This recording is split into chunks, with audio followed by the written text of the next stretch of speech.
Hermann Sander, "Who am I?" is not really a question because it has no answer to it. It is unanswerable. It is a device, not a question. It is used as a mantra. When you constantly inquire inside, "Who am I? Who am I?" you are not waiting for an answer. Your mind will supply many answers. All those answers have to be rejected. Your mind will say, "You are the essence of life. You are the eternal soul. You are divine," and so on and so forth. All those answers have to be rejected. Neti, one has to go on saying, neither this nor that. When you have denied all the possible answers that the mind can supply and devise, when the question remains absolutely unanswerable, a miracle happens. Suddenly the question also disappears. When all the answers have been rejected, the question has no props, no supports inside to stand on anymore.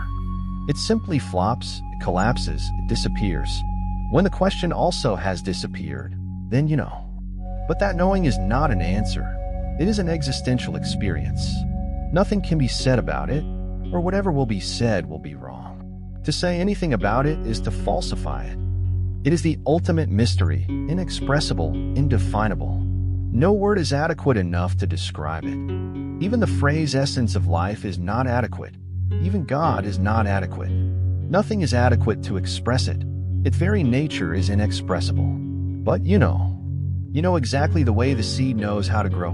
Not like the professor who knows about chemistry or physics or geography or history, but like the bud which knows how to open in the early morning sun. Not like the priest who knows about God. About and about he goes, around and around he goes. Knowledge is beating around the bush. Knowing is a direct penetration. But the moment you directly penetrate into existence, you disappear as a separate entity. You are no more. When the knower is no more than the knowing is. And the knowing is not about something, you are that knowing itself. So I cannot say, Sander, what I means in the question, who am I? It means nothing. It is just a device to lead you into the unknown, to lead you into the uncharted, to lead you into that which is not available to the mind. It is a sword to cut the very roots of the mind, so only the silence of no mind is left. In that silence there is no question, no answer, no knower, no known, but only knowing, only experiencing. That's why the mystics appear to be in such difficulty to express it. Many of them have remained silent out of the awareness that whatsoever you say goes wrong. The moment you say it, it goes wrong. Those who have spoken, they have spoken with condition. Don't cling to our words. Lao Tzu says, Tao, once described, is no more the real Tao. The moment you say something about it, you have already falsified it. You have betrayed it. It is such an intimate knowing, incommunicable. Who am I? Functions like a sword to cut all the answers that the mind can manage. Zen people will say it is a koan, just like other koans. There are many koans, famous koans. One is, find out your original face. And the disciple asks the master, what is the original face? And the master says, the face that you had before your parents were born. And you start meditating on that. What is your original face? Naturally, you have to deny all your faces. Many faces will start surfacing. Childhood faces, when you were young, when you became middle-aged, when you became old, when you were healthy, when you were ill. All kinds of faces will stand in a queue. They will pass before your eyes claiming, I am the original face. And you have to go on rejecting. When all the faces have been rejected and emptiness is left, you have found the original face. Emptiness is the original face. Zero is the ultimate experience. Nothingness, or more accurately, no-thingness, is your original face. Or another famous koan is the sound of one hand clapping. The master says to the disciple, go and listen to the sound of one hand clapping. Now this is patent absurdity. One hand cannot clap, and without clapping there can be no sound. The master knows it, the disciple knows it. But when the master says, go and meditate on it, the disciple has to follow. He starts making efforts to listen to the sound of one hand clapping. Many sounds come to his mind, the birds singing, the sound of running water. He rushes immediately to the master. He says, I have heard it. The sound of running water. Isn't that the sound of one hand clapping? And the master hits him hard on the head and he says, you fool. Go back, meditate more. And he goes on meditating, and the mind goes on providing new answers. The sound of wind passing through the pine trees. Certainly this is the answer. He is in such a hurry. Everybody is in such a hurry. Impatiently he rushes to the door of the master. little bit apprehensive, afraid too, but maybe this is the answer. And even before he has said a single thing, the master hits him. He is very much puzzled, and he says, "This is too much. I have not even uttered a single word, so how can I be wrong? And why are you hitting me?" The master says, "It is not a question of whether you have uttered something or not. You have come with an answer. That is enough proof that you must be wrong. When you have really found it, you won't come. There will be no need. I will come to you." Sometimes years pass, and then one day it has happened. There is no answer.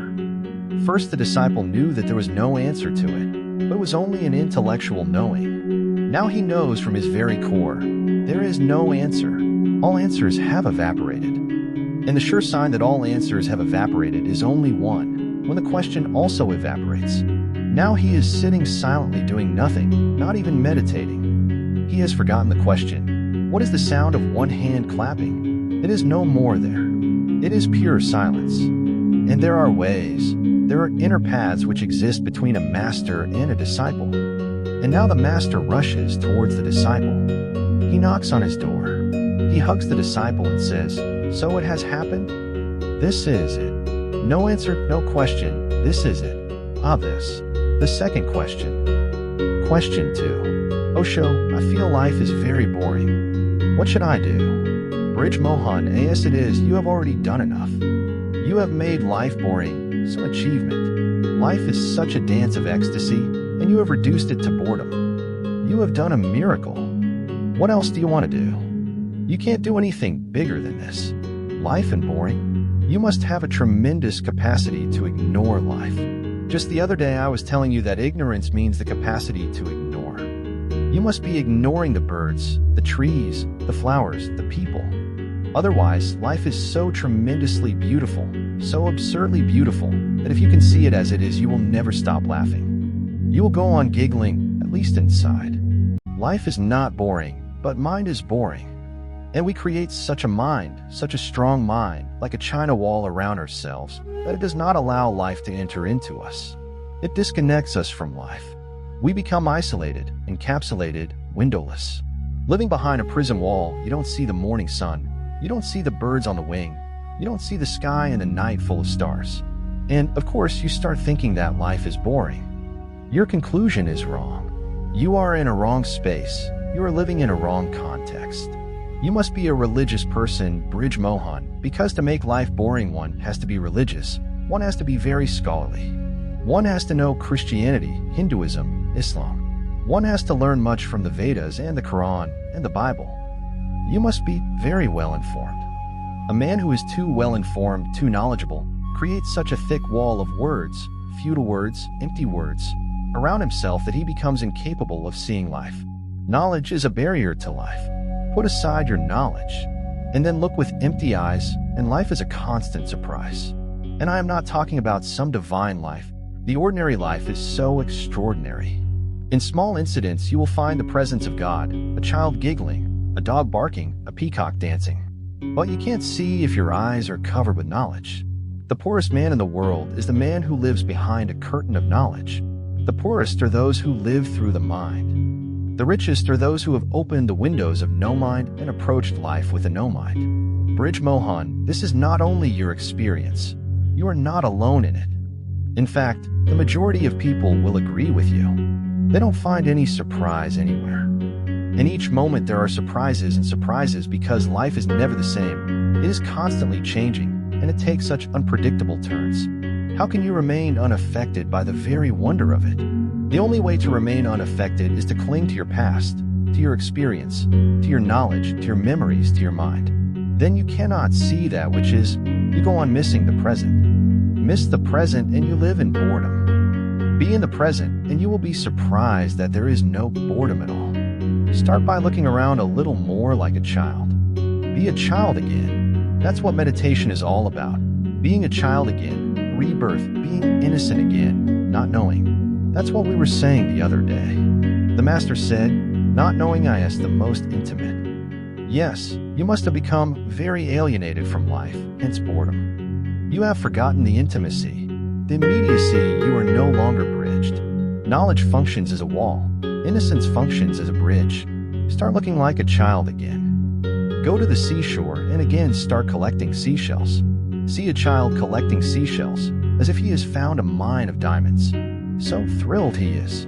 See a child making sandcastles and how absorbed he is, utterly lost, as if there is nothing more important than making sandcastles. See a child running after a butterfly, and be a child again. Start running after butterflies again. Make sandcastles, collect seashells. Don't live as if you know. You know nothing.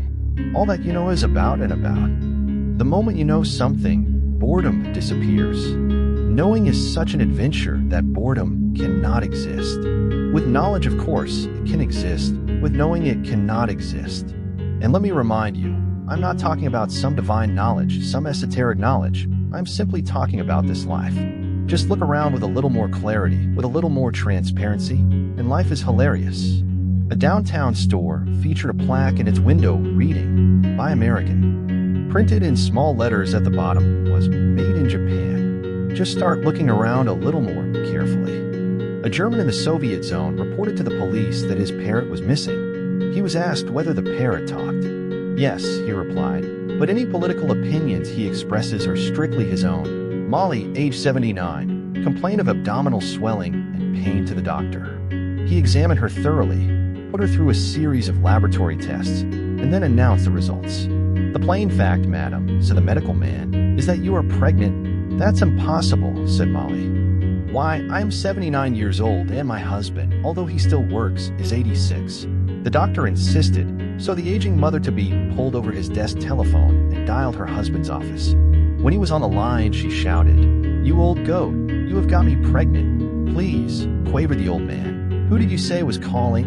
The third question. Question 3. Osho, I know you want us all to rid ourselves of our egos and minds, and in my case, I know that this is very necessary, but for those of us who will be returning to the West, would not a total absence of mind or ego make life much more difficult?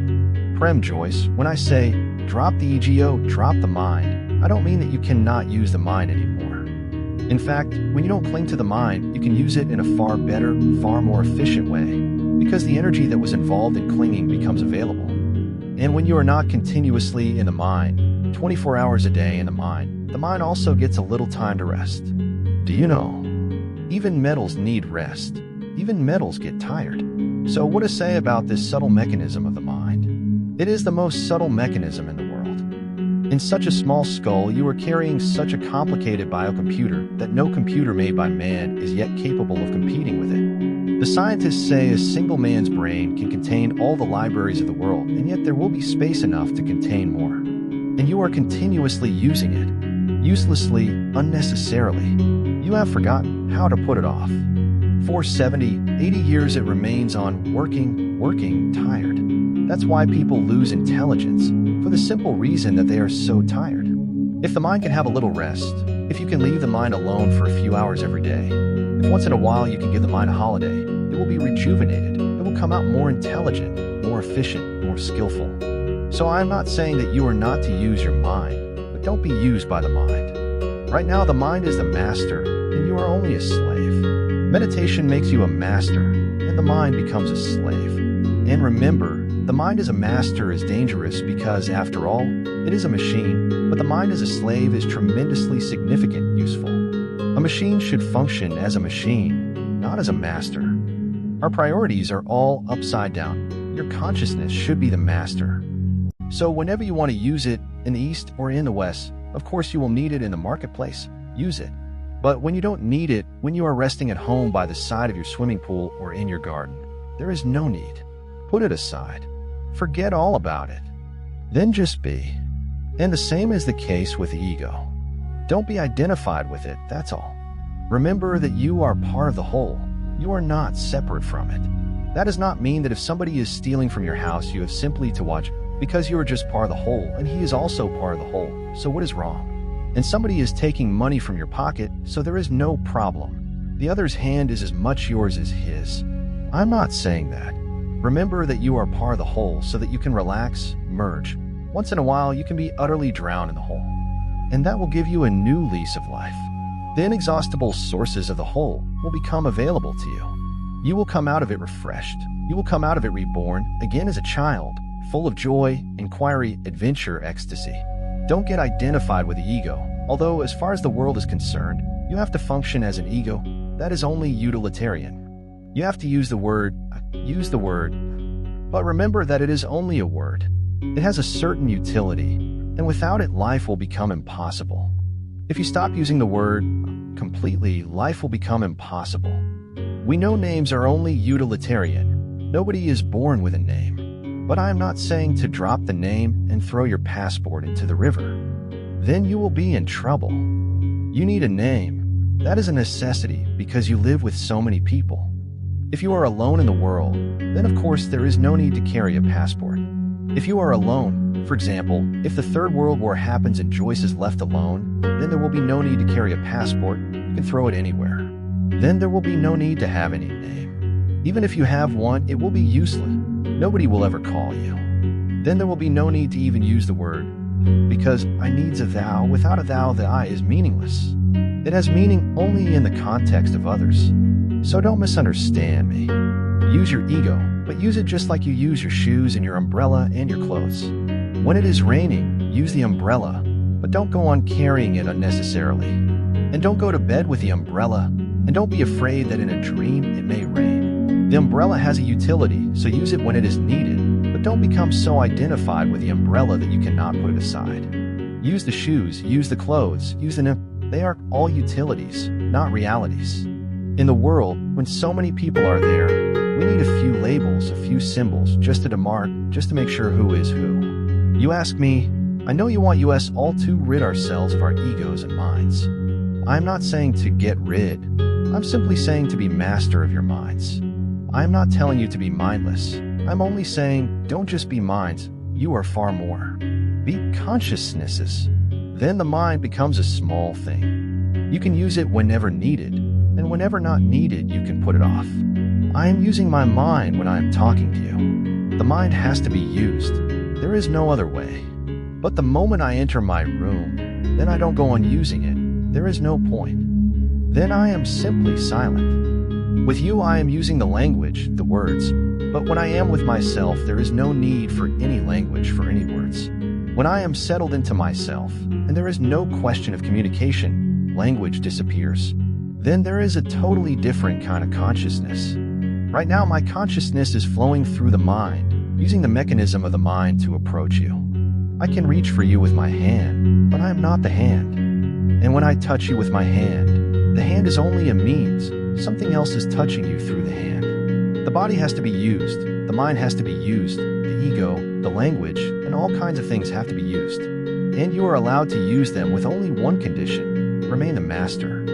The fourth question. Question 4. Osho, the other day you answered my question about loving 3 women. A few things have happened since then. In the first place, I missed you because I was not in the discourse but in the arms of the chosen one, which turned out to be a bad choice because she ran straight away and into the arms of somebody else after she realized that she was chosen. Then, in spite of this, the little commune has grown into 5 women now. 1 woman is hell, but what to say about 5? But I have got a little help from my friends.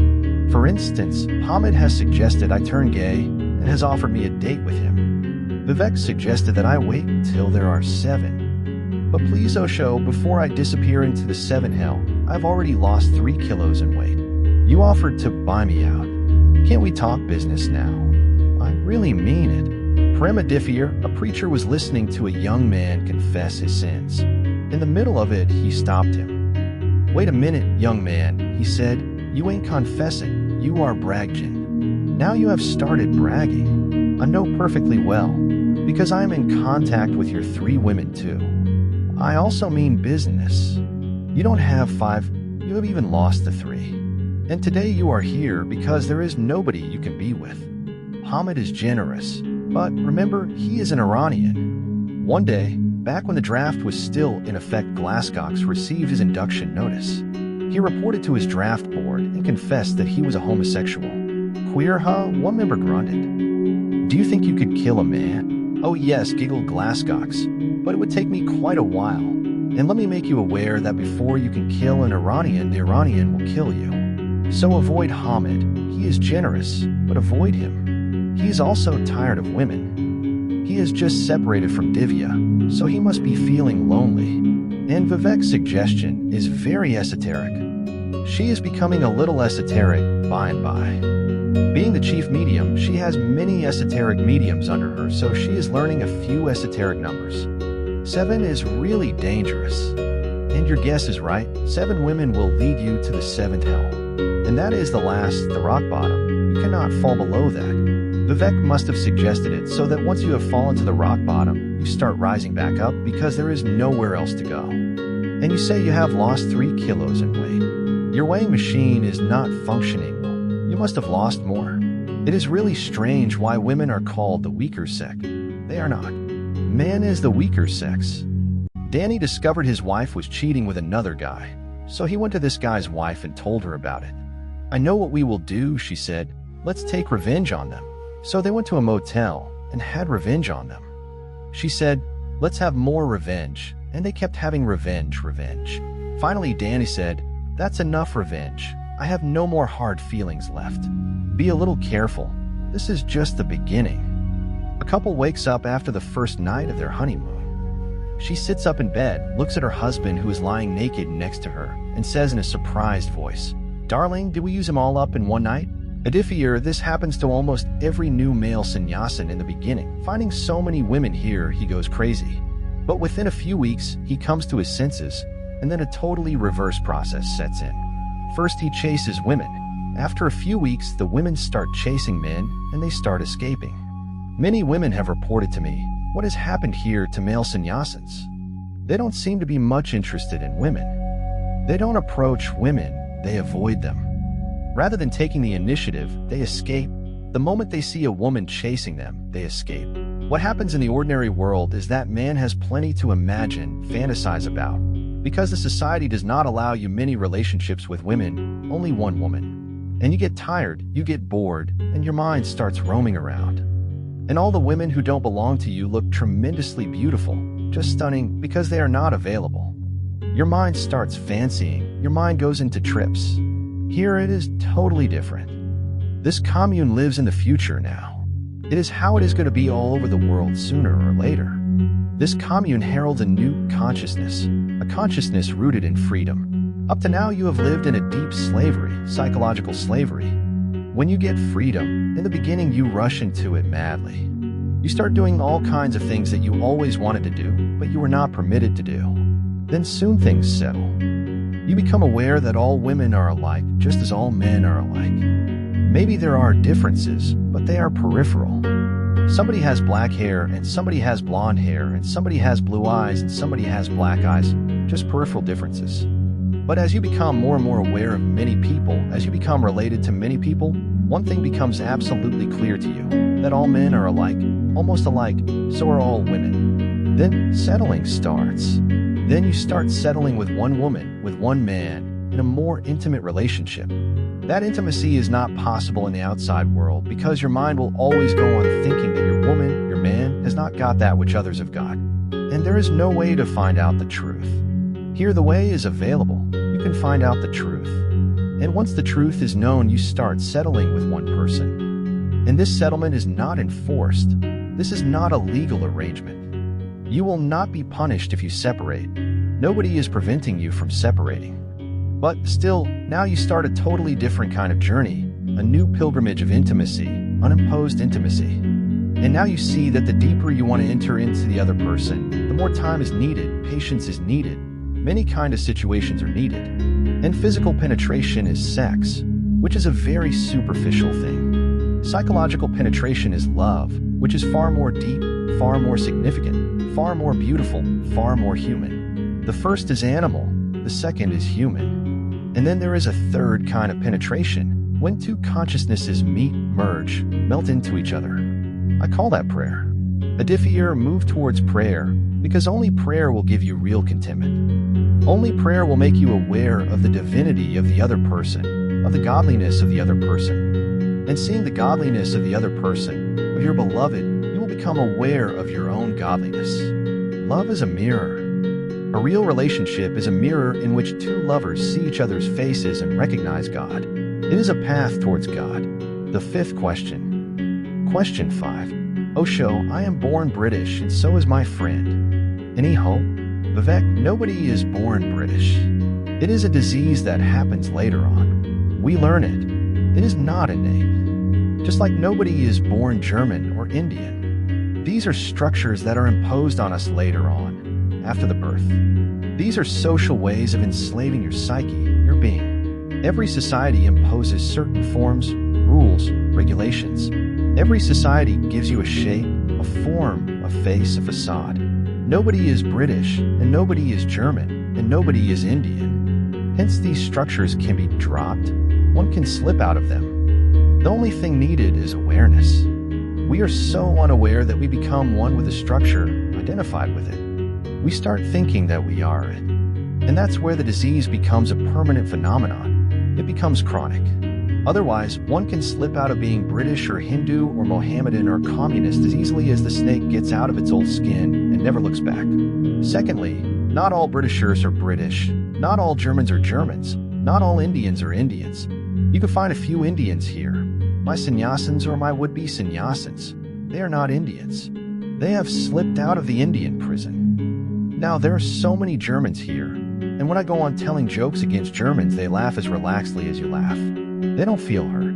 When I said something against the Britishers were those who were most happy. They were happy because they must be feeling jealous of the Germans.